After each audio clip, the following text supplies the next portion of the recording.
उसमें केवल बहुत ज्यादा चर्चा नहीं हो पाया था, केवल चालकत्व, विशिष्ट चालकत्व की बात हुई थी। जो विशेष है उसमें भी क्वेश्चन मैक्सिमम देखा गया है कि आता है। चालकत्व क्या है? वह प्रतिरोध से जुड़ा है। अब विशिष्ट चालकत्व विशिष्ट प्रतिरोध से जुड़ा है। अगर प्रतिरोध R है तो उसका व्युत्क्रम 1/R हो जाएगा।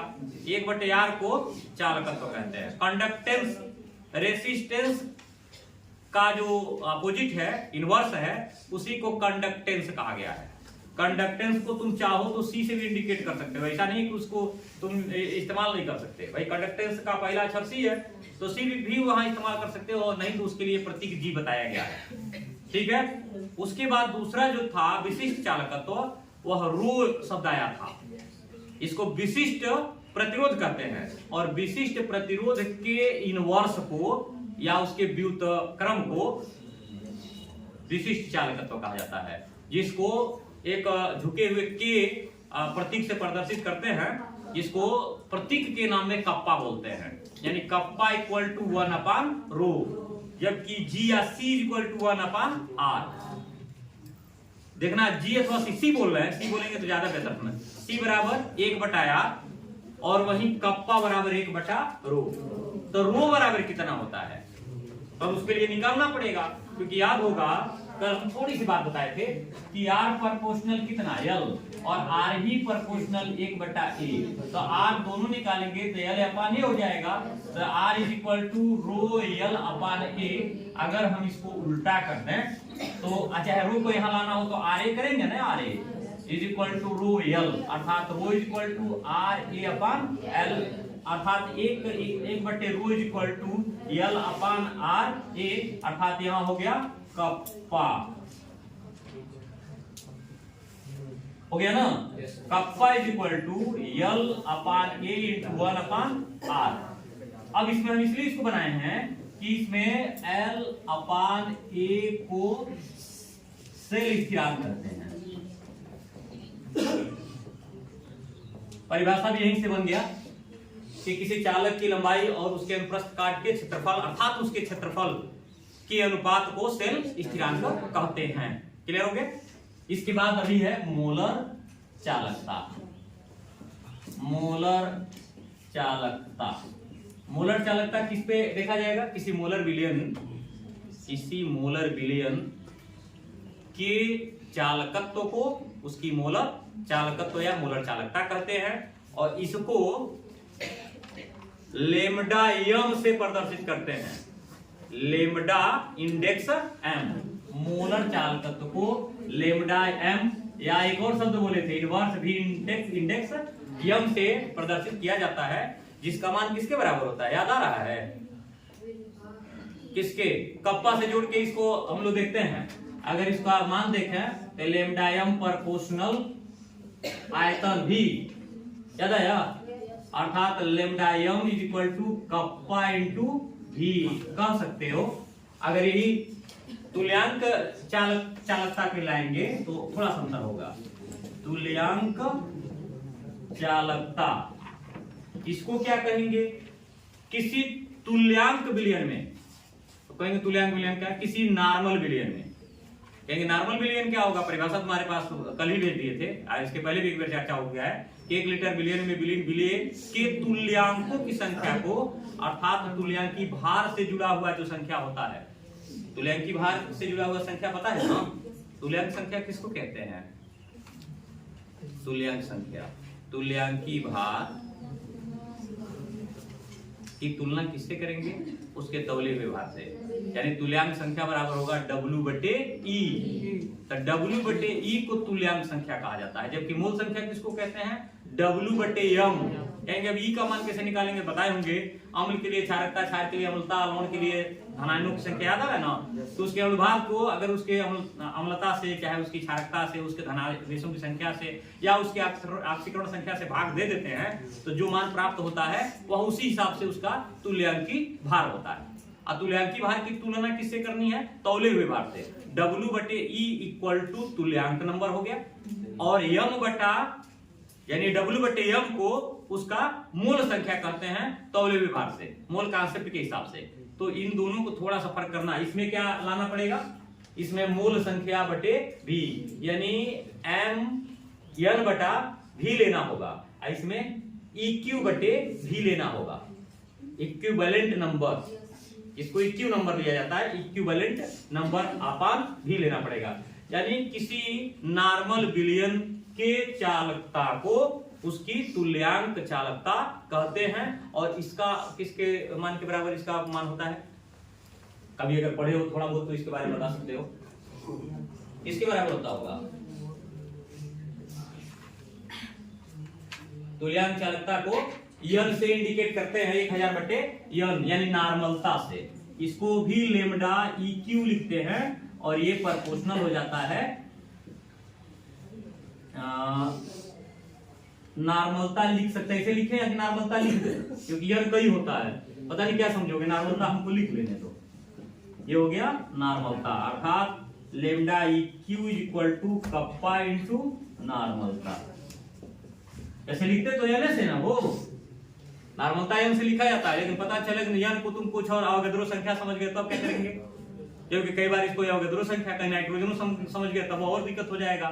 तो इसलिए बेहतर है कि उसको नॉर्मलता ही समझे रहो। भी में कोई दिक्कत नहीं है, भी को आयतन कह सकते हो, लेकिन यहाँ नॉर्मलता एन को कुछ भी समझ सकते हो, स्मॉल एन डाल नहीं सकते हो, किसी स्मॉल एन डालते ही मूल संख्या समझ जाओगे। तो कुछ चीजें यहाँ पर रखनी है, और जिनको यह जानकारी हो जाएगा उनके बाद फैराडे का नियम आता है, यहाँ रख रहे हैं फैराडे का नियम। इसका पूरा नाम रखेंगे तो क्या बोलेंगे, फैराडे का विद्युत अपघटनी नियम। एक और नाम है सर, ये पूछा गया है, फैराडे का विद्युत अपघटन, चाहे अपघटनी चाहे अपघटन का नियम भी कह सकते हैं। इसमें दो नियम है, पहला और दूसरा। पहला ये कह रहा है कि अगर विद्युत अपघटन की क्रिया कराई जा रही है तो विद्युत अपघट्य का जो मात्रा होता है, यानी विद्युत अपघट्य की मात्रा जिस इलेक्ट्रोड पर जमा होती है, चाहे जहां भी हो, यानी इलेक्ट्रोडों पर जमा विद्युत अपघट्य की मात्रा उसमें प्रवाहित धारा की मात्रा के अनुक्रमानुपाती होती है। अब नहीं समझ आया होगा। विद्युत अपघटन कराएंगे तो किसका कराएंगे, जिस पदार्थ का विद्युत अपघटन कराते हैं उस पदार्थ को क्या कहते हैं, विद्युत अपघट्य कहते हैं। अक्सर ये बात तुम लोगों के सामने जाता रहा है कि चूंकि यहाँ हम लोग विलेज में पढ़ रहे थे तब वो बात आई थी, विद्युत अपघटन कराया जा रहा था, कह रहे थे कि अवाष्पशील विद्युत अपघट्य पदार्थ, अच्छा विद्युत अनअपघट्य पदार्थ ऐसा आ रहा था। यहाँ चूंकि विद्युत अपघट्य लेना है, इसके पहले राउंड में विद्युत अनअपघट्य लेना था, यानी विद्युत अपघटन जिनका न होता हो वो पदार्थ लिया जा रहा था, और वाष्पशील भी वो न हो। यहाँ उसका मतलब नहीं है, यहाँ लेना है विद्युत अपघट्य, जिसका विद्युत अपघटन विद्युत धारा के प्रभाव से उनके अवयव में उनका वियोजन कराया जा सकता हो। ऐसे पदार्थों की मात्रा जब ध्रुव पर जमा होती है, या चाहे धन ध्रुव पर, चाहे ऋण ध्रुव पर, या चाहे ऋण इलेक्ट्रोड पर, चाहे धन इलेक्ट्रोड पर, तो उनकी मात्रा उसमें प्रवाहित धारा की मात्रा के अनुक्रमानुपाती होती है। एक की मात्रा को W मान लो, और धारा की मात्रा को किससे मापते आ रहे हो, कूलाम से, याद कर लो। किसी भी धारा की मात्रा को किससे मापते हैं, तो जितने आवेश बहता है उसी को उसका धारा कहते हैं ना, तो इसलिए उसको क्यों माना गया है। तो इसमें परिभाषा बनेगा कि इलेक्ट्रोडों पर जमा, इलेक्ट्रोडों पर एकत्र विद्युत अपघट्य, एकत्रित करना विद्युत अपघट्य की मात्रा, यही W बना ले रहे हैं, विद्युत धारा की मात्रा, धारा की मात्रा इनको आवेश कर दे रहे हैं पोस्ट में, आवेश के समानुपाती कहला, समानुपाती होता है। अगर इंडिकेट करेंगे तो W प्रोपोर्शनल Q, स्मॉल करिए चाहे कैपिटल करिए, Q स्मॉल कर लीजिए, तो इसको W को जब हटाते हैं ना तो ZQ बनता है।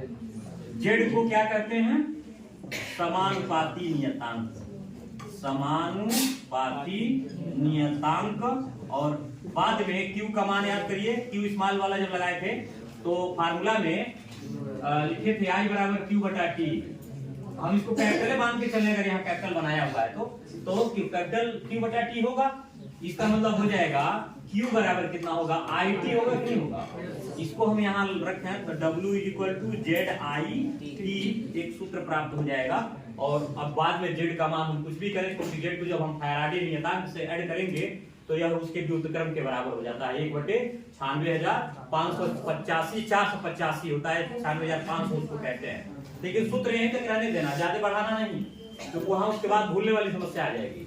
सीधे सीधे है कि फैराडे के नियम से इलेक्ट्रोडों पर एकत्रित विद्युत अपघट्य की मात्रा उसमें प्रवाहित धारा की मात्रा के अनुपाती होती है, अर्थात W प्रोपोर्शनल Q होता है। और चूंकि हम प्रोपोर्शनल साइन हटाते हैं तो कोई न कोई नियतांक देते हैं, या तो K लिखें या तो कोई और लिखें, यहाँ पर Z दिया गया है और Z को यहाँ समानुपाती नियतांक, अनुक्रमानुपाती नियतांक, विद्युत नियतांक यहाँ कहा गया है। तो इसका मान हो जाएगा ZQ, और Q का मान चूंकि धारा के नियम से लाया गया, ओम के नियम से नहीं, ओम का नियम कुछ और है।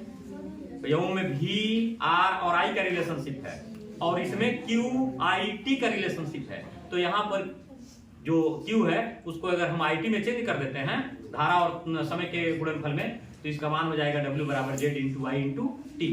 क्लियर। और दूसरा जो इनका नियम है वो क्या कह रहा है वो सुन लो, यहाँ यहीं पर उसको डायरेक्ट बना देंगे। कहा है कि अगर विद्युत अपघट्यों के नेचर को बदल दिया जाए, कई विद्युत अपघट्य डालिए तो बारी बारी से जब विद्युत अपघट्य डालिएगा ना तो एक बार में जितनी मात्रा एकत्रित होगी वो उसके तुल्यांकी भार के अनुक्रमानुपाती होगी। अर्थात अगर कई पदार्थ डालते हैं ना तो कई पदार्थों के एकत्रित मात्रा उनके तुल्यांकी भारों के अनुपात के बराबर होती है। अर्थात अगर एक पहली बार में V1 ले लें, W1 ले लें और दूसरी बार में W2 ले लें, तो जब उसका तुल्यांकी भार निकालेंगे तो E1 अपान E2 हो जाएगा। अर्थात W1 अपान W2 बराबर E1 बटा E2। नहीं समझ में आया होगा। कह रहे हैं कि उसमें जो मात्रा ले रहे हैं पहली बार वो उसके तुल्यांकी भार के अनुक्रमानुपाती होगा, तो दूसरी बार भी लेंगे ना तो वो भी तो तुल्यांकी भार के अनुक्रमानुपाती होगा। और दोनों के मानों की जब तुलना करेंगे तो नियतांक कट जाएगा। जैसे इसको गणना करेंगे तो एक हो गया इतना, अगर यह 1 करें तभी तो 1 होगा, और दूसरी बार यह लेते हैं। अगर हम इसको बड़ा मन कर रहा है तो W1 इक्वल टू हम Z ही लगाते हैं, Z इंटू E1 कर लेते हैं, ये नहीं बदलेगा। और W2 equal to Z into E2 कर लेते हैं। तो दोनों का अनुपात यदि लेंगे हम तो दोनों का अनुपात करने पर W1 upon W2 equal to ZE1 upon ZE2, और जब Z को काट देंगे तो W1 upon W2 equal to E1 upon E2 इसका मान प्राप्त होगा। यानी तो फैराडे के दोनों नियमों को, विद्युत अपघटनी वियोजन का नियम कह लो या विद्युत अपघटन का नियम कह लो, इसमें सबसे ज्यादा इंपॉर्टेंट इसका पहला नियम, यही इनका मौलिक नियम है। दूसरा अगर नहीं भी आता तो बहुत ज्यादा दिक्कत नहीं है, ये कि तनिक अपना वर्चस्व दिखाने के लिए, थोड़ा सा और अच्छा करने के लिए अच्छा से लिख दिया जाता है। तो ये बहुत बड़ी बात नहीं कही गई है, क्योंकि भार और तुल्यांकी भार में फर्क यही है कि भार तौल के दिया गया है और तुल्यांकी भार उसके सूत्र पर निर्भर करेगा। जो पदार्थ डालेंगे, जैसे मान लो हम H2SO4 लेकर गए 4.9 ग्राम तौल के डाले, तो उसका तुल्यांकी भार 4.9 ग्राम नहीं होगा, तुल्यांकी भार तो होगा उसका 49। कहेंगे वो कैसे, तो H2SO4 को जब अणुभार में ले आओगे तो 98 होता है, H का 2 हो जाएगा, S का 32 हो जाएगा और 16 चौके 64 हो जाएगा। 64 और 32 जोड़ोगे 96 और 2 98 होगा, 98 उसका अणुभार हो गया। चूंकि H2SO4 अम्ल है तो इसकी क्षारकता कितनी होगी, उतनी ही जितनी इसकी विस्थापनीय हाइड्रोजन होंगे। तब विस्थापनीय हाइड्रोजन इसका 2 हो गया, 98 को 2 से काटोगे तो 49 आएगा ना, तो 49 उसका तुल्यांकी भार हुआ। एगो भार हुआ, एगो तुल्यांकी भार हुआ, दोनों में कुछ फर्क होगा। तो अगर वो दूसरा पदार्थ भी डालेंगे तो उसका भी W2 होगा, वो भी कोई तौला हुआ भार होगा। और उसको अगर मान लो HCl है सपोज कर लो, तो HCl का हम तौला हुआ भार ले लिए 4 ग्राम, तो क्या उसका तुल्यांकी भार भी चलिए आएगा क्या, नहीं आएगा, उसको तो 36.1 आएगा। कहेंगे उसको क्यों है, उसका आधा भी कर दीजिए, उसका आधा नहीं कर पाएंगे, क्योंकि HCl इसका भार निकालेंगे तो H का 1 Cl का 35.5, दोनों जोड़ेंगे 36.5, और 36.5 है तो हम उतने का भाग देंगे ना जितना विस्थापनीय हाइड्रोजन होगा, तो इसका तुल्यांकी भार आएगा कि अणुभार बटे क्षारकता। HCl में कई को क्षारकता होगी 1, क्यों होगी, क्योंकि एक ही हाइड्रोजन है। तब जब उसको भाग देंगे ना तो यहाँ तुल्यांकी भार और उसका यौन भार सेम हो जाएगा। पहला वाले में नहीं था, पहला वाले में 49 आ गया था, 98 था, 49 हो गया था। अब दोनों के तुल्यांकी भार अलग अलग हो गए। अब एक का 49, दूसरे का 36.5, एक का 4.9 ग्राम, दूसरे का 4 ग्राम। तो ये दोनों के अनुपात जब निकाले जाएं वह प्रायः बराबर होते हैं। तो हम अपने पास तौल के बोले ये बराबर होने चाहिए, तब जाकर के सही विद्युत अपघटन का नियम लागू होगा। और पहला वाला क्या बोले हैं वो तो तुम भी जानते हो कि जितना मोटा प्लेट होगा धारा उतना ही ज्यादा मिलेगी। 12 वोल्ट की एक इतना छोटा की बैटरी होती है तो क्या उतना ही धारा देती है जितना इतना बड़ा ट्रक वाली बैटरी होती है? दोनों में फर्क तो होता ही होगा, चेक कर सकते हो। पता नहीं 150 लिखा रहता है, 150 AV, 200 AV, कहते हैं कि 150 वाला तनी कम देर तक चलेगा। अब 12 वोल्ट की वो बैटरी है जो 200 AV की है वो पता नहीं और ज्यादा चलती है।